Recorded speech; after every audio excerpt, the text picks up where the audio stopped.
and I think this should be the way there. So like get them on the Hollywood track, have maybe crossovers where those worlds collide. So technically, lately I haven't been a big fan of Zack Snyder, but uh, they're like, I don't know, or these or other movies have so many slow motions in it, it rivals Zack Snyder. So I think Zack Snyder could make a very good Indian movie. So this is something I think that should happen, because uh, Zack Snyder, for example, like doing these Rebel Moon series, which was like utterly.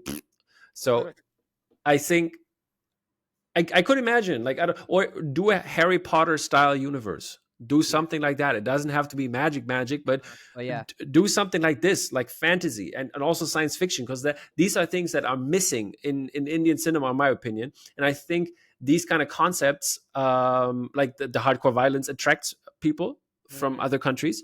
I think sci-fi is more of a universal thing that would attract other people, and also fantasy. So, and having this vast mythology that is there in the Indian culture, that could be a very well explored. Put Zack Snyder on it, have him make super slow motion crazy Yeah. movies that go for a lot of money on Netflix, and put Indian people and their actors on the map for the Western audience more than it already has. Yeah, and coming back to you, you know what you said, that you like to see more like series and stuff. I mean, we have got a horror franchise, right, in Indian cinema, like the Maddox Horror Universe, Yeah. sorry, and they've announced 8 films in one go, I believe, like towards the end of last year. Now, what do you think of them like announcing so many projects in one universe? I mean, I obviously like this kind of idea, and we had like amazing Street Two screening when it came out. We had even there's a local Indian cinema theater group that has actually performed Bedia and parts of Street One for the audience, was because if people would come.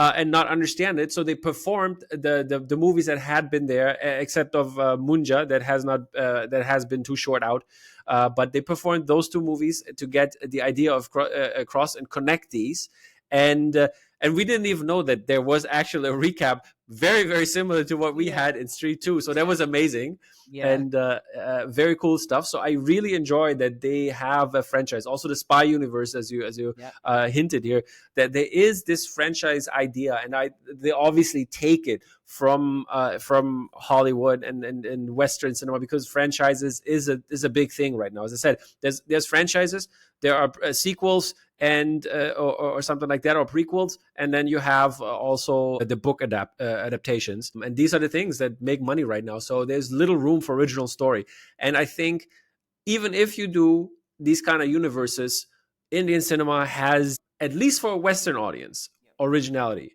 I understand, like, I don't know, there's like what is coming out, the Devakonda movie, Kingdom is coming yeah, out soon, so also yeah, plays on the history side again and things like that. So all these things, they are comparable in India itself, but it doesn't compare to anything from the West. So they should make use of it if they want to reach the audience.